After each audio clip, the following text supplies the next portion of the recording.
बिस्मिल्लाहिर्रहमानिर्रहीम, अस्सलाम वालेकुम। मैं हूं करामत मुगल और मेरे साथ हैं ईसा नकवी। नकवी साहब, अदलिया भी एक दफ़ा दोबारा को अंगड़ाइयाँ लेते हुए नज़र आ रही है। वो जजेस जिनके बारे में ज़ाहिर है कि एक जो हुकूमती साइड है वो ये पैडल करती है कि ये इमरानदार जज है। अच्छा। हाँ, यानी इमरानदार जज कहा जाता है ना कि भाई ये वो जज हैं जो पाकिस्तान तहरीक इंसाफ को सपोर्ट करते हैं, और ज़ाहिर है कि वो कहते हैं कि भाई ये आइन की किताब है या कानून की किताब है, हम तो रूल ऑफ लॉ की बात करते हैं, हम तो आइन में दर्ज जो चीज़ें हैं उनके बारे में बात करते हैं। अच्छा, ये है जनाब दूसरा मोर्चा। और तीसरा मोर्चा जो एक्टिव हुआ है करामत मुगल साहब, वो मेरा ख्याल है कि सबसे हैरान कुन और एक खुफिया मोर्चा है और परेशान कुन। और वहाँ से चीज़ों का एक्टिव होना ना, उसका मतलब ये है कि ये शायद ये वन ऑफ नहीं है, इसमें मज़ीद चीज़ें होंगी। देखिए 8 फरवरी का इलेक्शन हुआ था, हुकूमत जो है वो तहरीक इंसाफ नहीं बना सकी। एक वाइड ओपिनियन बनने नहीं दी। हाँ, एक वाइड ओपिनियन आपके सामने मौजूद है, मीडिया रिपोर्ट्स मौजूद हैं, ऑब्जर्वर ग्रुप्स की जो रिपोर्ट्स हैं वो मौजूद हैं, पतन कोलेशन ऑफ 38 है, इंडिपेंडेंट जर्नलिस्ट हैं, नून लीग के अपने लोग हैं जो ऑफ द रिकॉर्ड ये बात करते हैं कि सबसे बड़ी चीज़ फॉर्म 45 सामने के झाड़ू फिर गया हमारा, तो जनाब हमारे साथ तो फलां हो गया, और तहरीक इंसाफ ने झुर्लू फेर दिया। तहरीक इंसाफ ने कोई बहुत बड़ा कमाल कर दिया। 8 फरवरी को कोई बहुत ज़ाती किस्म का जो है वो टर्न आउट देखा गया और लोगों का सेंटिमेंट बैलेट बॉक्स पे नज़र आया, लेकिन उसके नतीजे में हुकूमत तो नहीं बना सके ना। हुकूमत तो मौजूदा जो सरकार है उसकी कायम हो गई, और फिर उसको नॉर्मलाइज किया गया over a period of time. Normalize कैसे किया गया कि 2018 में भी धांधली हुई थी, 2013 में भी हुई थी, तो 2002 में भी हुई थी, और फलां सन में भी हुई थी, फलां में तो ये तो, और 2008 में भी हुई थी, तो ये तो पाकिस्तान की सियासत का खासा है। तो नॉर्मल सी चीज़, आहिस्ता आहिस्ता चीज़ों को जो है वो नॉर्मलाइज कर लिया गया। तहरीक इंसाफ का जो मौक़िफ़ है वो मौक़िफ़ ज़ाहिर है कि दब गया। ट्रिब्यूनल्स, जिस ट्रिब्यूनल ने कहा कि फॉर्म 45 ले आए, उन्होंने कहा जनाब ऑर्डिनेंस ही तब्दील कर दिया। अब हाजिर सर्विस जज नहीं, रिटायर्ड जज पे भी ट्रिब्यूनल लगाया जा सकता है। जहांगीरी साहब के साथ देखे ना, किसी की डिग्री, किसी का जनाब बच्चों के ट्रैवल डॉक्यूमेंट्स, और ये सारी चीज़ें आना शुरू हो गई, तो वो एंड एक तरीके से कवर हो गया था। अब अचानक से होता क्या है, लेकिन जो ड्रॉप साइट न्यूज़ ने खबर ब्रेक की और फिर उस रिपोर्ट को सामने रखा, जो कॉमनवेल्थ, देखें 8 फरवरी के इलेक्शन में जो ऑब्जर्वर मिशंस आए हुए थे, एक तो ज़ाहिर है कि यहाँ पर मौजूद एम्बसीज़ हैं, वो अपने तौर पर जो है वो मुबस्सर के तौर पर काम कर रही होती हैं, वो चीज़ें नोट कर रहे होते हैं, अपने कैपिटल्स में रिपोर्ट बैक कर रहे होते हैं, लेकिन उनका तो मैंडेट बिल्कुल ही अपनी हद तक महदूद लिमिटेड होता है। फिर कुछ ऑब्जर्वर्स ऐसे होते हैं जिनको by invitation government of Pakistan बुलाती है। उसमें इम्पॉर्टेंट जो है वो यूरोपियन यूनियन का था, फिर कॉमनवेल्थ दौलत मुश्तरका का जो आया वफ्द। मैंने और हमने अपनी मुतअद्दिद वीडियोस में ये कहा कि ये अगर रिपोर्ट में कोई भी चीज़ पॉजिटिव होती कि 8 फरवरी का इलेक्शन कोई बेहतरीन इलेक्शन था, या मुनासिब इलेक्शन था, या माजी जितना ही रेग्ड इलेक्शन था, तो हुकूमत से टीवी पर चल रही है, हुकूमत उसको इश्तिहार के तौर पर छापती। वो जो 60 सफ़ों का ज़मीमा, 60 का था, कितने का था, इतने का था, कोई 60 सफ़ों का ज़मीमा जो निकाला था, मरियम नवाज साहबा वाला, 60 का ही था, जो 60 सफ़ात का निकाला था, तो 161 सफ़ों का ज़मीमा छापा जाता गवर्नमेंट की तरफ से, लोगों को बताने के लिए कि तहरीक इंसाफ प्रोपेगेंडा कर रही है, ख़त्म हो चुकी है। उस रिपोर्ट के मंदरजात पर आने से पहले असल सवाल ये है कि वो रिपोर्ट्स जिनको 7 पर्दों के पीछे छुपा दिया गया था, आखिर तो कोई है। देखिए यूरोपियन यूनियन ने क्या कहा, और अब मैंने ड्रॉप साइट की खबर भी देखी, उस खबर में जाहिर है कि कुछ चीज़ें फैक्चुअली इनकरेक्ट हैं। अच्छा, उसमें भी कुछ है। हाँ, मसलन वो ये दावा करते हैं कि ये रिपोर्ट जो है वो कॉमनवेल्थ ने जानबूझकर छुपा ली, और ये पहली ऐसी रिपोर्ट है जो उन्होंने पब्लिक नहीं की, और फलां। असल चीज़ ये है कि देखें, जो बाय इन्विटेशन जब election commission of Pakistan through ministry of foreign affairs किसी भी ऑब्जर्वर मिशन को दावत देता है कि आप आएँ हमारे यहाँ, और फलां तारीख़ को इंतखाबात का इनकाद हो रहा है, और आप उसमें मुबस्सर के तौर पर देखें हमारे इलेक्शन को, और उसके हवाले से टुवर्ड्स दी एंड रिकमेंडेशंस भी हमें दें कि हम अपने यहाँ जमहूरियत को, जमहूरी निज़ाम को, इंतखाबी अमल को कैसे बेहतर कर सकते हैं। तो साथ में वो जो मैंडेट होता है وہ یہ بھی ہوتا ہے اسکوپ آف ورک جس طریقے سے دیا جاتا ہے, جو TORs ہیں کہ آپ اس کے اوپر اپنی اسیسمنٹ رپورٹ جاری کریں گے یا نہیں کریں گے. صحیح. مثلاً جو یہاں پر صحافیوں سے ملے یورپین یونین والے, کامن ویلتھ کے اور دیگر لوگ, انہوں نے کلیئر کٹ یہاں پر صحافیوں کو بتایا تھا کہ ہم اپنی رپورٹ بنا کر حکومت پاکستان کو سبمٹ کر دیں گے جی.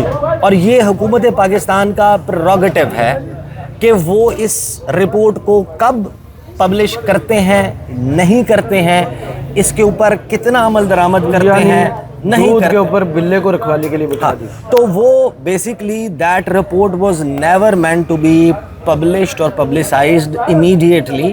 لیٹر آن شاید کوئی وہ ہو یا ان کا اپنا ظاہر ہے کہ ایک انڈرسٹینڈنگ ہے ود دا ہوسٹ گورنمنٹ. اب ہوسٹ گورنمنٹ اگر آپ کو یہ کہہ دیتی ہے کہ آپ الیکشن کی کوریج کے دوران فلاں ایریا میں نہیں جا سکتے تو آبزرور نہیں جا سکتا. صحیح. ان کو جس پولنگ اسٹیشن کا, جس حلقے کا, جس کانسٹیچوئنسی کا مینڈیٹ ملے گا وہ اس سے باہر نہیں جا سکتے. اگر آپ کو کہہ دیا کہ یہ علاقہ آپ کے لیے نو گو ایریا ہے تو وہ نہیں جائیں گے. تو ان کا تو بڑا لمیٹڈ اور پھر ظاہر ہے کہ وہ چلتا ہے. اب اس میں ظاہر ہے کہ ہوسٹ گورنمنٹ نے کیا کیا, ہوسٹ گورنمنٹ نے اس رپورٹ کو چھپا لیا. ہوسٹ گورنمنٹ نے اس کو پبلشائز نہیں کیا, نہ آبزرورز کو کہا کہ آپ اس کے اوپر جو ہے کوئی پریس کانفرنس کر دیں یا اس رپورٹ کو شائع کر دیں. یہ دوسرا انہوں نے یہ تاثر دیا کہ یہ رپورٹ امیڈیٹلی بن گئی تھی ڈراپ سائٹ نیوز پہ, وہ امیڈیٹلی نہیں بنی تھی. صحیح. رپورٹ فائنل ہوئی ہے اراؤنڈ نومبر 2024. جو لاسٹ ایئر. ہاں, گڈ لک جوناتھن ہیں ایکس پریزیڈنٹ آف نائجیریا, ان کو وہ رپورٹ سبمٹ ہوتی ہے اراؤنڈ نومبر, 20 نومبر. اور پھر وہ ظاہر ہے کہ اس رپورٹ کو کمپائل کر کے فائنل کر کے وہ سیکریٹریٹ کو جمع کرواتے ہیں اور وہاں سے وہ گورنمنٹ آف پاکستان کو دے دی جاتی ہے. لیکن ظاہر ہے کہ اس رپورٹ میں فارن آفس میں آتی ہے. ہاں ظاہر ہے کہ فارن آفس میں بھی آئے گی, الیکشن کمیشن آف پاکستان میں کاپی جائے گی, اور گورنمنٹ آف پاکستان کا پریروگیٹو ہے کہ کس کس کو دے. چاہے وہ ایک کاپی کرامت مغل صاحب کو بھجوا دے فلاں کو کہ دیکھیں جناب ہم نے کتنا بہترین الیکشن کروایا تھا. اصل سوال یہ ہے کہ جس رپورٹ کا گلا گھونٹ دیا گیا تھا اس رپورٹ کو لیک کس نے کیا؟ ہاں, یہ بہت بڑا سوال. ابھی تک اس رپورٹ کو ڈینائی نہ تو گورنمنٹ آف پاکستان نے کیا ہے کہ یہ فیک ہے, نہ کامن ویلتھ نے کہا ہے کہ یہ فیک, اور نہ ہی میڈیا پر کہیں نظر آئی, نہ میڈیا پہ نظر آئی ہے. سوشل میڈیا پر اس کی سب سے بڑی گواہی تو پھر یہی ہے نا کہ رپورٹ ٹھیک ہے. سوشل میڈیا پر ہے, سوشل میڈیا پر آپ دیکھیں it's everywhere, social media پر آپ کو وہ نظر آتی ہے, بٹ لوکلی میڈیا پر رپورٹ نہیں ہوئی. تو ابھی تو یہ اس کی ویراسٹی بھی 100% کنفرم نہیں ہے. اچھا, کہ آیا یہ وہی رپورٹ ہے یا اس میں کچھ ایڈیٹنگ ہوئی ہوئی ہے. آفیشلی تو جاری نہیں کی گئی, لیکڈ کاپی تو لیکڈ کاپی ہوتی ہے. لیکن وہ کاپی لیک ہونا 161 صفحات کی, اس میں ظاہر ہے کہ جب اس کی حفاظت پہ کچھ مامور لوگ ہوں گے تو سسٹم تو بریچ ہوا ہے. صحیح. سسٹم بریچ کیوں ہوا ہے؟ کیسے ہوا؟ اس حکومت کو ہرٹ کرنا ہے. اس حکومت کو ہرٹ کرنے کے لیے ابھی بھی کوئی مزاحمت کر رہا ہے, کوئی موجود ہے. اس کا مطلب یہ ہے کہ گرفت حکومت کی جو دعویٰ ہے کہ ہم نے گرفت بڑی مضبوط کر لی ہے, وہ دعویٰ درست نہیں ہے. اور جس نے یہ خفیہ رپورٹ جو 7 پردوں میں چھپی ہوئی تھی اس کو لیک کر دیا, وہ آگے بھی ظاہر ہے کہ کچھ نہ کچھ کرے گا. ایسے لوگ تو موجود ہیں. پھر اس کا مطلب ہے جو موجودہ حکومت کو چلنے نہیں دے رہے یا ایکسیپٹ نہیں کر رہے یا تنگ کرنا چاہتے ہیں. یاد ہوگا جو محمد مالک صاحب نے 2000 ارب کی بات کی تھی, اس میں یہی کہا تھا نا SIFC کے سامنے جو بابوز ہیں ہاں ان کی لسٹیں بن رہی ہیں, ان کو سیدھا کیا جائے گا. تو یہ باتیں تو ہیں کہ سسٹم کے اندر کچھ نہ کچھ سسٹم میں اب وہ اگر ہے تو اس رپورٹ کا بیسکلی لیک ہونا ان اٹ سیلف ایک بہت بڑا کوشچن مارک ہے گرفت کے اوپر. صحیح. کہ 69 خیرہ نے اب تو کنٹینیوٹی بھی, اب تو فلاں بھی, تو جو 3 مورچے ایکٹیو ہوئے, اب آپ اس رپورٹ کو اٹھائیں. اس رپورٹ میں ایسا کچھ نہیں ہے مغل صاحب جو ہمیں پتہ نہ ہو, جو پہلے رپورٹ نہ ہوا ہو. صحیح. جس کے اوپر پہلے بات نہ ہوئی ہو, جو کاشف عباسی نے نہ بولا ہو, جو ہم لوگوں نے نہ بولا ہو, جو نون لیگ کے لوگوں نے نہ بولا ہو, جو کیپٹن صفدر نے نہ بولا ہو, جو میاں جاوید لطیف نے نہ بولا ہو, جو رانا ثناء اللہ نے نہ بولا ہو, جو خواجہ سعد رفیق نے نہ بولا ہو, جو پاکستان تحریک انصاف پوری کی پوری اس نے نہ بولا ہو, جو پتن کولیشن آف 38 نے نہ بولا ہو, جو مولانا فضل الرحمان نے نہ بولا ہو, اس میں وہ تمام چیزیں موجود ہیں. 161 صفحات کیا پڑھنے, اگر آپ کنکلوژن کی چند لائنز پڑھ لیں, دیکھیں وہ کیا بات کرتی ہے. وہ کہتی ہے کہ بھائی سپریم کورٹ آف پاکستان سے پاکستان کے انسٹیٹیوشنز نے جو اوور الیکشن پروسیس جو فیصلے دیے ہیں انہوں نے لیول پلینگ فیلڈ نہیں دی. मुसत्तह मैदान, हमवार मैदान नहीं था तमाम सियासी जमातों के लिए, एक पॉलिटिकल पार्टी को टारगेट किया गया सही। और टारगेट करके उसको मसाबकती मैदान फराहम नहीं किया गया। सही। जो इक्वल और लेवल प्लेइंग फील्ड है वो गायब कर दी गई। फिर वो कुछ चीज़ें बहुत ही वोसिफरसली वो कहते हैं, वो ये कहते हैं the so called cipher case, ये टर्म इस्तेमाल करना, इमरान खान की 3 बैक टू बैक सज़ाओं का तज़किरा करना, तहरीक इंसाफ के लोगों के हवाले से जो सख्तियाँ थी उनका मेंशन करना, मीडिया के ऊपर कदगन। आप देखें ना, मैं आपके सामने रख देता हूँ, इवन 6 जजेस के लेटर का उन्होंने जिक्र कर आप सिर्फ, हाँ, वो सारी चीज़ें जो रिपोर्ट हुई है ना वो इसमें शामिल हैं। लेकिन कंक्लूजन क्या है? कंक्लूजन क्या होता है? लुब्बे लुबा जी, यानी अर्ज ये है जी। तो उन्होंने, कॉमनवेल्थ ने मुबैना तौर पे इस लीक्ड कॉपी के मुताबिक, जिसकी वैरासिटी कंफर्म नहीं है, जिसको ना कॉमनवेल्थ ने ओन किया है ना गवर्नमेंट ऑफ पाकिस्तान ने ओन किया है, वो एक लीक्ड वर्जन है, लेकिन उसको डिनाई भी नहीं किया। मतलब या तो ये होना कि गवर्नमेंट ऑफ पाकिस्तान एक प्रेस कॉन्फ्रेंस करे, वज़ीर कानून, चीफ इलेक्शन कमिश्नर या पाकिस्तान का दफ्तर खारजा, कि भाई आप जो रिपोर्ट की कॉपी लहरा रहे हैं ये कॉपी झूठी है, ये दुरुस्त नहीं है। ऐसा तो नहीं किया गया। तो अब ये हमारे पास एक इंफॉर्मेशन डोमेन में चीज़ तो अवेलेबल है। वो कंक्लूजन क्या कहता है? वो कहती है कि रिपोर्ट के a number of critical decisions made by the key institutions throughout the election process had significant impacts on the level playing field for the holding of democratic elections। कि जमहूरी इंतखाबात के इनकाद के लिए ऐसे बेशुमार की इंस्टीट्यूशंस, कलीदी जो अहम तरीन इदारे हैं, उनके ऐसे डिसीजंस सामने हैं पूरे इलेक्शन प्रोसेस के दौरान जिन्होंने लेवल प्लेइंग फील्ड को मुतासर किया। परहैप्स मोस्ट क्रिटिकल, जो सबसे क्रूशल और क्रिटिकल अहम तरीन डिसीजन था, वो उन्होंने कहा कि इलेक्शन कमीशन ऑफ पाकिस्तान और सुप्रीम कोर्ट का बल्ले का निशान छीनने का डिसीजन था, and the supreme courts reversal of the life time ban, कि जो नवाज शरीफ को ताहयात नाअहली खत्म की, ताहयात नाअहली खत्म किया, और जहांगीर तरीन, ये बेसिकली रिपोर्ट जो है ये काजी फायजी साहब के ऊपर एक दोबारा याद दिला दूं, उसके लिए काजी फायजी साहब ने कौमी खजाना से तमाम कौमी अखबारात में इश्तिहार दिया था कि है कोई ताहयात नाअहल, वो मेरे पास आए। फिर वो कहते हैं कि जो अदर सिग्निफिकेंट इंस्टीट्यूशनल डिसीजंस हैं, वो अरेस्ट ऑफ अपोजिशन मेंबर्स के जो गिरफ्तारियां हुई, 3 MPO 16 MPO जो चल रहा था, फिर इंटरनेट सेलुलर नेटवर्क को शट डाउन करना, बंद करना इलेक्शन डे पर, decisions by media regulators regarding the prohibition of certain broadcasted content, यानी इमरान खान की या तहरीक इंसाफ के कैंपेन, उनकी गुफ्तगू और चीज़ें ना चलाना। और वो कहते हैं कि जब इनको हम अलहदा करके इन डिसीजंस को देखते हैं ना, तो हर डिसीजन के लिए एक जस्टिफिएबल सपोर्ट में आर्गूमेंट मौजूद है।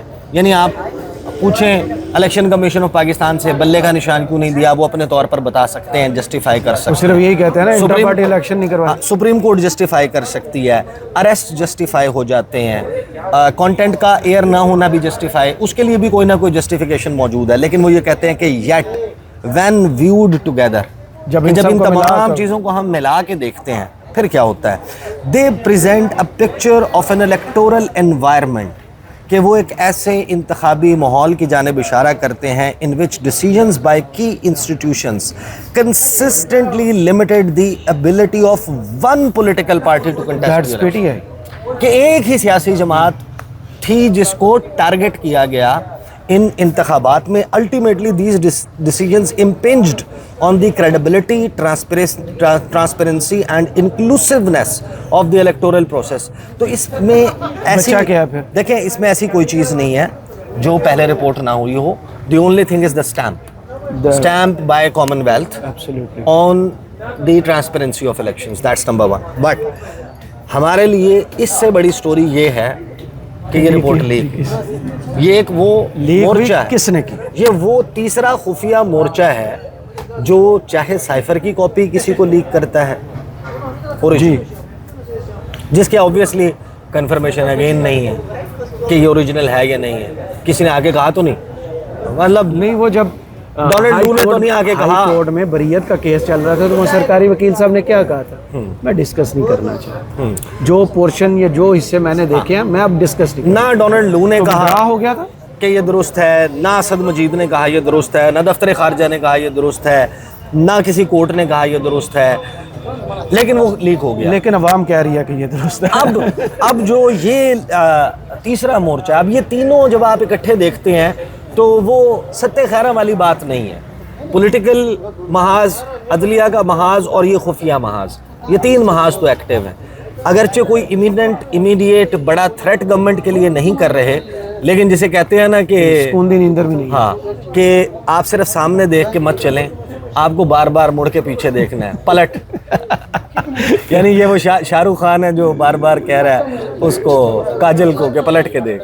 تو یہاں پر بھی یہ مورچے کھلے میں، تو حکومت جو ہے نا وہ صرف فوکس سامنے نہیں کر سکتی، پلٹ کے دیکھنا پیچھے جن ہے، پتھر کے ہو جاؤ گے، پلٹ کے دیکھنا. بہت شکریہ حصہ نقلی آپ کے تجزیے کا. کمنٹس باکس میں ضرور بتائیے یہ ویڈیو آپ کو کیسی لگی. اجازت دیجیے، اللہ حافظ.